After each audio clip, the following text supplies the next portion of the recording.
आपने एकदम सही वीडियो क्लिक किया है।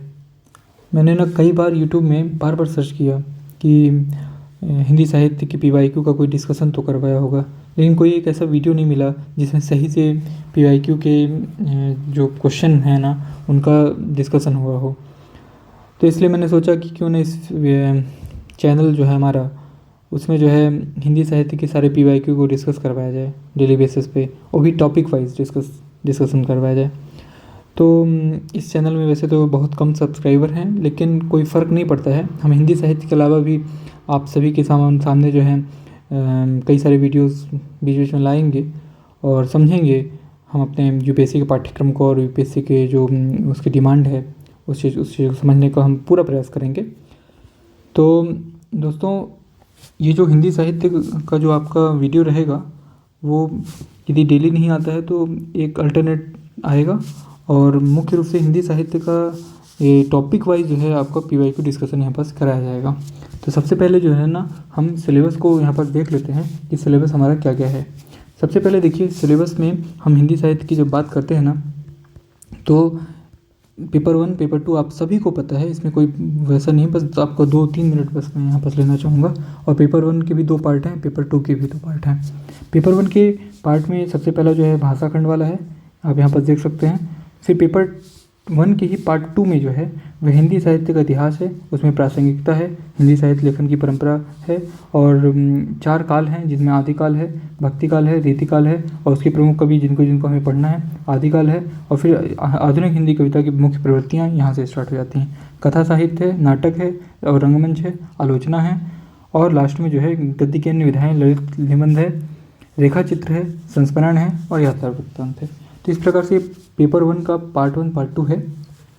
इसी प्रकार से पेपर 2 जब हम देखते हैं, पेपर 2 के भी पार्ट 1 और पार्ट 2 में सबसे पहला जो है आपका ना पार्ट 1 में पद्य साहित्य है, और पार्ट 2 में जो है पेपर 2 के पार्ट 2 में गद्य साहित्य है।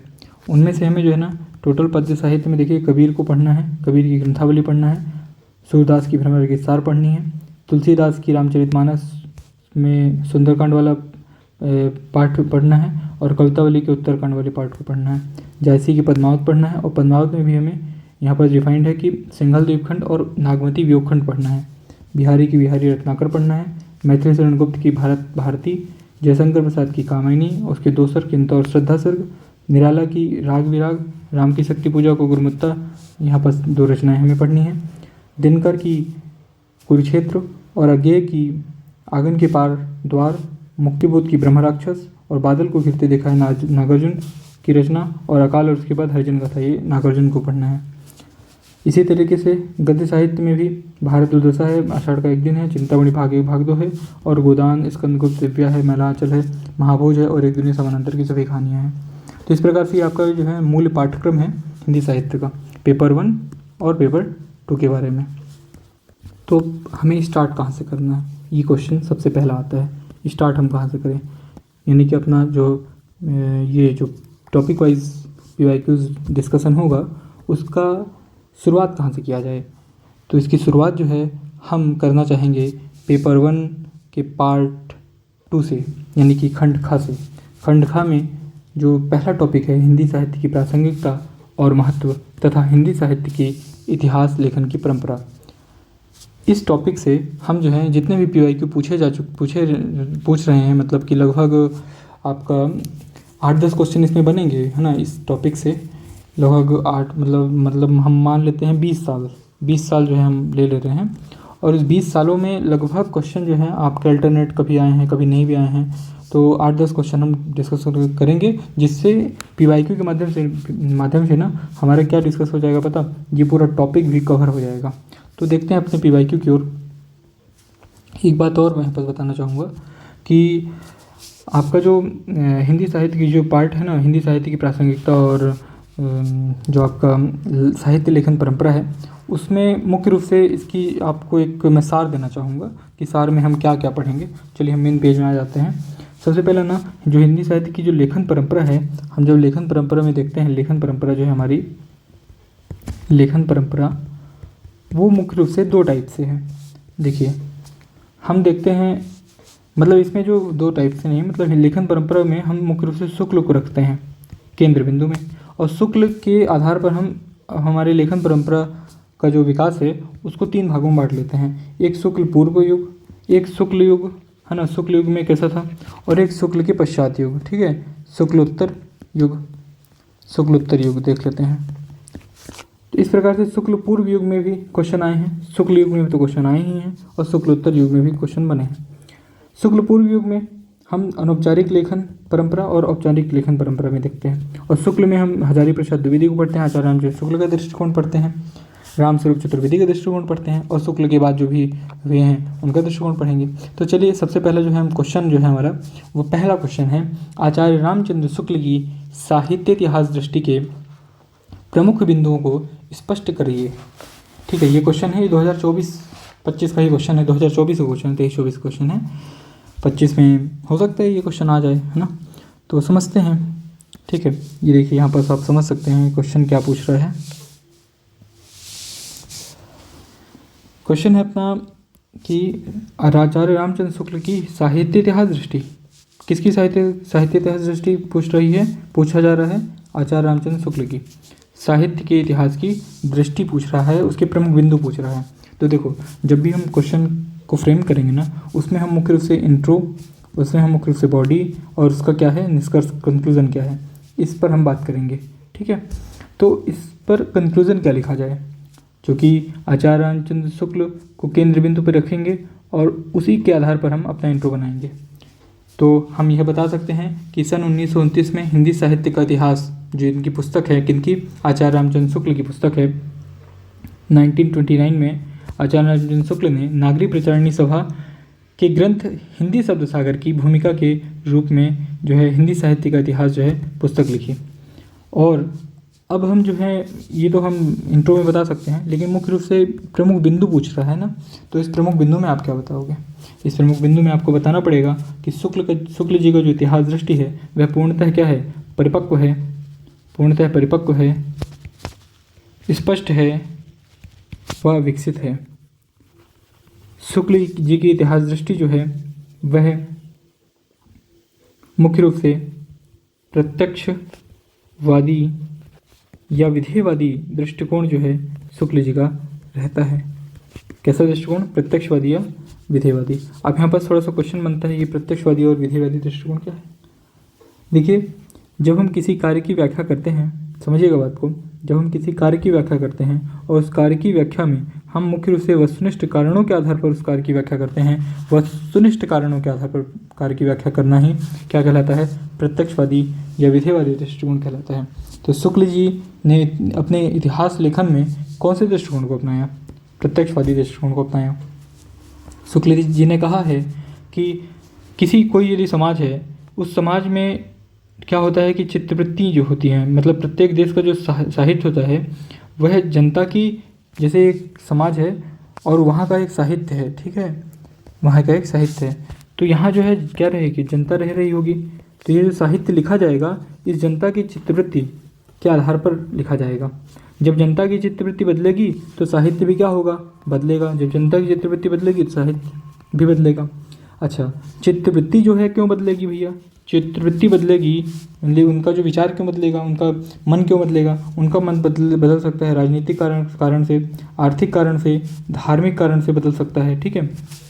इन कारणों से जनता की चित्तवृत्ति बदल सकती है। तो आचार्य रामचंद्र शुक्ल जी कहते हैं कि साहित्य इतिहास में हम जो है मुख्य रूप से यही पढ़ते हैं, क्या पढ़ते हैं, साहित्य इतिहास में हम मुख्य रूप से यह देखने का प्रयास करते हैं कि जनता की चित्तवृत्ति क्यों बदली, और जनता की चित्तवृत्ति बदली तो उसके साथ साथ साहित्य कैसे बदला, ठीक है, जनता की चित्तवृत्ति कैसे बदली और उसके बदलने से साहित्य कैसे बदला। इसमें हम मुख्य रूप से साहित्य के इतिहास में आचार्य रामचंद्र शुक्ल के दृष्टिकोण को समझते हैं, मतलब इसी का अध्ययन करते हैं। आचार्य रामचंद्र शुक्ल ने ऐसा कहा। अच्छा, फिर और क्या बातें हैं, और बातें ये हैं कि आचार्य रामचंद्र शुक्ल को हम मुख्य रूप से पश्चिमी चिंतक हैं तेन, उससे तुलना करवाएंगे कि आचार्य रामचंद्र शुक्ल की जो तुलना है वह तेन से की गई है। अब तेन के आभारी हैं, कहा जाता है कि आचार्य रामचंद्र शुक्ल तेन के आभारी हैं। तो तेन कौन है भैया, तेन पश्चिमी चिंतक हैं, ठीक है। तेन ने साहित्य की व्याख्या जो है, अपने साहित्य की व्याख्या में तीन चीज़ों को बताया। साहित्य की व्याख्या में तेन की जो व्याख्या है साहित्य की व्याख्या, उन्होंने तीन चीज़ों को बताया। ये तीन चीज़ कौन कौन से हैं? एक है जाति, एक है वातावरण, और क्या है? एक रचना का क्षण है। रचना का क्षण तो कहते हैं तेन कहते हैं, तो समझिएगा, तेन कहते हैं किसी भी साहित्य की व्याख्या जो है उसको जाति के आधार पर, समाज में जातियाँ होती हैं उस हिसाब से देखा जाता है। वातावरण यानी कि चित्तवृत्ति बनाने वाली जो स्थितियाँ हैं वो वातावरण पर डिपेंड करती हैं। और रचना का क्षण की रचना जो है किस समय पर लिखी गई है, तो ये तीन चीज़ें जो है डिपेंड करती हैं। शुक्ल ने भी तेन के ही साहित्य की व्याख्या को अपना लिया, मतलब इन्होंने भी जाति, वातावरण और रचना के क्षण को अपना लिया। तो ध्यान रखेंगे, जाति, वातावरण और रचना के क्षण को तेन से इन्होंने उधार लिया, आचार्य रामचंद्र शुक्ल ने। ठीक है, साथ ही साथ इन्होंने क्या किया, मतलब जो हमारे रामचंद्र शुक्ल जी हैं, इन्होंने वैज्ञानिक दृष्टिकोण अपनाया। वैज्ञानिक दृष्टिकोण कैसे अपनाया, समझिएगा बात को। वैज्ञानिक दृष्टिकोण कैसे अपनाते हैं? कहते हैं वैज्ञानिक दृष्टिकोण को अपनाते हुए इन्होंने साहित्य के इतिहास को मुख्य रूप से चार भागों में बांट दिया। ये चार भाग कौन कौन से हैं? ये चार भाग हैं वीरगाथा काल, ठीक है, ये वीरगाथा काल, भक्ति काल, रीति काल, ठीक है ना, और क्या है? आधुनिक काल। अच्छा, तो इनका क्या समय नहीं बताया होगा? इन्होंने समय भी बताया भैया। कौन कौन सा समय बताया? संवत 1075 से 1375, 1375 से 1700, 1700 से 1900 और 1900 से अब तक। ठीक है, तो इन्होंने आचार्य रामचंद्र शुक्ल ने अपने साहित्य के इतिहास को चार भागों में बांटा और उसका समय कालक्रम भी बता दिया कि भाई ऐसा ऐसा है। अच्छा, इन्होंने वैज्ञानिक दृष्टिकोण का उपयोग करके साहित्य इतिहास में आने वाली, अपने साहित्य इतिहास में जो आने वाली जो समस्याएं हैं ना, उनका क्या किया है? विभाजन, उनका क्या किया है? समाधान निकाला है। कैसा दृष्टिकोण अपना करके? वैज्ञानिक दृष्टिकोण अपना करके। अब हम इनके बारे में और क्या बता सकते हैं? देखिए, हम बिंदु ही बता रहे हैं। हमने पहला पॉइंट बताया कि जनता की चित्तवृत्ति कैसे रचना को मतलब रचना करती है। फिर इसके बाद हमने बताया कि उनका जो दृष्टिकोण है वह प्रत्यक्षवादी कैसे है। फिर तीसरा पॉइंट हमने बताया कि वो तेन के आभारी कैसे हैं, जाति, वातावरण और रचना के क्षण के आधार पर। फिर चौथा पॉइंट हम यह बता रहे हैं कि वैज्ञानिक दृष्टिकोण का प्रयोग करके उन्होंने कैसे साहित्य इतिहास में आने वाली समस्याओं का समाधान किया और कैसे चार भागों में जो है अपने साहित्य इतिहास को बांटा और समय का निर्धारण किया। अब हम और क्या बताने वाले हैं? अब हम बताने वाले हैं मुख्य रूप से कि कैसे इन्होंने आचार्य रामचंद्र शुक्ल ने रचना, मतलब इनका जो साहित्य इतिहास है, मतलब जो इनकी साहित्य के इतिहास की जो पुस्तक है, कैसे इसमें क्या क्या चीज़ें हैं। आगे बढ़ते हैं। रचनाकारों की जीवनी लिखने के स्थान पर इन्होंने क्या किया है कि रचनाओं के मूल्यांकन पर बहुत जोर दिया है। देखो, पहले के लेखक क्या होते थे ना कि उन्होंने भी साहित्य का इतिहास तो लिखा है, ठीक है, लेकिन उन्होंने ना कई प्रकार, जैसे शिव सिंह सेंगर है, उन्होंने वर्णक्रम के आधार पर लिख दिया, ठीक है। कई सारे लोगों ने जो है धर्म के आधार पर लिख दिया। लेकिन रामचंद्र शुक्ल ऐसे लेखक हैं जिन्होंने क्या किया कि रचनाओं को मतलब रचनाकारों की जीवनी लिखने के स्थान पर उन्होंने रचनाओं के मूल्यांकन पर मुख्य रूप से जोर दिया। रचनाओं के मूल्यांकन पर वो जोर देते हैं कि रचना कैसी है, रचना का आधार कैसा है, ठीक है। साथ ही साथ हम यह भी बताएंगे कि रचनाओं का मूल्यांकन उन्होंने, ये जो रचनाओं का मूल्यांकन कर रहे हैं, उन्होंने पारंपरिक रसवादी दृष्टिकोण से नहीं बल्कि आधुनिक समाजवादी दृष्टिकोण से जो है मतलब कि इन्होंने क्या किया कि ये ना तो पारंपरिक दृष्टिकोण को अपनाते हैं रचनाओं के मूल्यांकन में और ना ही आधुनिक समाजनिष्ठ दृष्टिकोण को अपनाते हैं, बल्कि दोनों को मिक्स करके अपना क्या करते हैं, इनको समन्वय करते हैं और रस के लोक मंगलवादी व्याख्या करते हैं। मतलब कि रचनाओं के मूल्यांकन में इन्होंने क्या किया है, रस के लोक मंगलवादी व्याख्या की है। अब क्या होता है, साथ ही साथ कविता में संप्रेषण, ध्यान दीजिएगा, कविता में संप्रेषण बाधित होने वाले, मतलब जो संप्रेषण को बाधित करते हैं वैसे तत्वों को इन्होंने खंडन किया है। जैसे कि रहस्यवाद हो गया, जैसे कि प्रतीकवाद हो गया, ठीक है, जैसे कि प्रतीकवाद हो गया। अब देखो क्या होता है कि इन सब कारणों के साथ साथ इन्होंने कुछ वैज्ञानिक वर्गीकरण भी किया है। कैसे वैज्ञानिक वर्गीकरण किया है? इन्होंने भक्तिकाल को मुख्य रूप से, इन्होंने भक्तिकाल को क्या किया है, भक्तिकाल को भक्ति काल को दो भागों में बांट दिया है। भक्ति काल को दो भागों में कैसे बांटा है? एक को दे दिया है नाम, एक को क्या नाम दे दिया है भाई? एक को दे दिया है सगुण, एक को दे दिया है निर्गुण। फिर सगुण निर्गुण को भी दो भागों में बांट दिया है।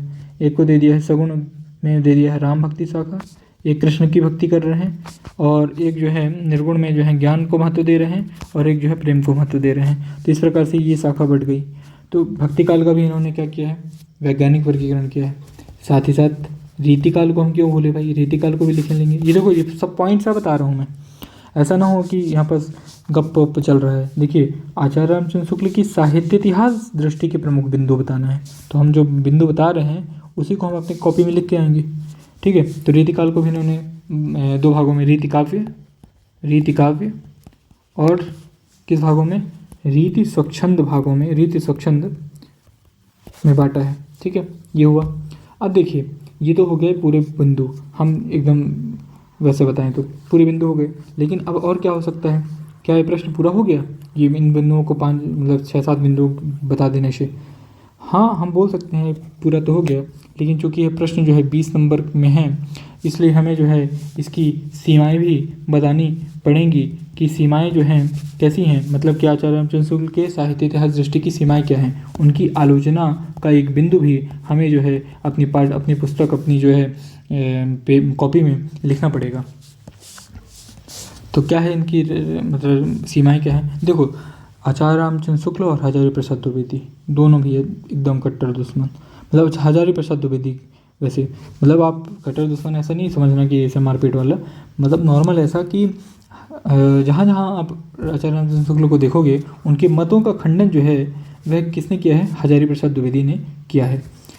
तो यह तुलना की जाती है कि पश्चिम चिंतक जैसे हमने 3 को पढ़ा था ना, कि वातावरण है, जाति है, और साथ साथ जो है रचना का क्षण, कैसे आचार्य रामचंद्र शुक्ल ने जो है कैसे 3 से उधार लिया और 3 के दृष्टिकोण पर वे आगे बढ़े। तो उसी प्रकार से पश्चिमी चिंतक 3 का जो खंडन है ना, वह कौन करते हैं? हडसन करते हैं। कौन करते हैं? हडसन करते हैं। वैसे ही शुक्ल का जो खंडन है, शुक्ल के विचारों का जो खंडन है, मतों का जो खंडन है, वह कौन करता है? द्विवेदी, यानी कि आचार्य हजारी प्रसाद द्विवेदी जी करते हैं। अच्छा, द्विवेदी शुक्ल का जो मुख्य रूप से वो क्या था? प्रत्यक्षवादी दृष्टिकोण था ना, प्रत्यक्षवादी दृष्टिकोण था। तो इस प्रत्यक्षवादी दृष्टिकोण का खंडन जो है वह द्विवेदी अपने परंपरावादी दृष्टिकोण से जो है वह करते हुए नजर आते हैं। इसी प्रकार से हम इनकी पहली आलोचना जो है, एक आलोचना का एक बिंदु बताएंगे। इसी प्रकार से हम आगे बढ़ेंगे और यह बताएंगे कि द्विवेदी कैसे जो है कबीर के काव्य में कैसे वह नाथ और सिद्धों का जो है प्रभाव बताते हैं, और आपके सूर के काव्यों में जो है जयदेव की परंपरा और विद्यापति की परंपराओं का जो है वह योगदान बताते हैं। इसी प्रकार से प्रत्यक्षवाद के प्रभाव में आकर के शुक्ल जी ने हर बड़ी घटना को जो है, बड़ी घटना की जो व्याख्या है वह योगीन परिस्थिति के आलोक में की है। इनका यह एक आलोचना हो जाएगा। ठीक है ना, तो पहली यह आलोचना, दूसरी आप यह बता दोगे, तीसरी हमने है जो अभी बताई, और मतलब यह बताई कि प्रत्यक्षवाद के प्रभाव में शुक्ल जी ने कैसे प्रत्यक्षवाद के प्रभाव में ऐसे आ गए हैं कि उन्होंने हर बड़ी घटना की व्याख्या जो है भक्ति काल के मतलब युगीन परिस्थिति के संदर्भ में कर दी है। जैसे भक्ति काल के दोहों में उन्होंने इस्लाम की प्रतिक्रिया को क्या मान लिया है? प्रधान कारण मान लिया है। सूफियों के प्रेम काव्य को उन्होंने फारसी की मनसवी शैली से जोड़ दिया है, और द्विवेदी व नारायण शाही जो हैं इनका विरोध करते हुए जो है नज़र आते हैं इस संदर्भ में कि कैसे आपने बोल दिया कि इस्लाम की प्रतिक्रिया है, कैसे आपने बोल दिया कि सूफियों के प्रेम काव्य को आप कैसे फारसी की मनसवी शैली से जोड़ सकते हैं। इसी प्रकार से भक्ति काल व रीतिकाल का वर्गीकरण भी इनका चौथा आलोचना हम बताएंगे कि भक्ति काल और रीतिकाल का जो ये वर्गीकरण करते हैं ना, उसमें भी जो है थोड़ा सा झोल नज़र आता है। उसमें उनका जो वर्गीकरण है ना, ये भी उचित नहीं है। चूँकि भक्ति काल में राम और कृष्ण के अलावा भी तो किसी ईश्वर की भक्ति की जाती रही होगी। रीतिकाल वीर काव्य धारा और नीति काव्य धारा को मतलब महत्वपूर्ण योगदान होते हुए भी इन्होंने जो है गौड़ मान लिया है। तो इस प्रकार से एक और इन पर आलोचना लगती है कि जैसे इन्होंने 4 भागों में बांटा है। जो वीर गाथा काल की बात हम करते हैं, तो वीर गाथा काल का नामकरण जो है उचित नहीं है। कई सारे विद्वान जो हैं इस पर भी प्रश्नवाचक चिन्ह जो है खड़ा करते हैं। तो इस प्रकार से आचार्य रामचंद्र शुक्ल के साहित्य इतिहास की दृष्टि को हम बताएंगे कि कैसे हम जो है मुख्य रूप से यहाँ पर बताते हैं, उनकी बिंदुओं को 4-5 पॉइंट देते हैं और साथ साथ हम जो है इनकी आलोचना भी करते हैं और लास्ट में हम निष्कर्ष बता देंगे कि आचार्य रामचंद्र शुक्ल की साहित्य इतिहास दृष्टि जो है के जो प्रमुख बिंदु हैं वह परिलक्षित यहाँ पर किए गए हैं और यह जो है अपने पूरे हिंदी साहित्य के इतिहास में एक महत्वपूर्ण योगदान जो है देते हुए नजर आते हैं। तो इस प्रकार से आपका ये जो पहला क्वेश्चन है था कि आचार्य रामचंद्र शुक्ल के अनुसार उनके साहित्य इतिहास दृष्टि के प्रमुख बिंदुओं की स्पष्ट करें, यह कंप्लीट होता है।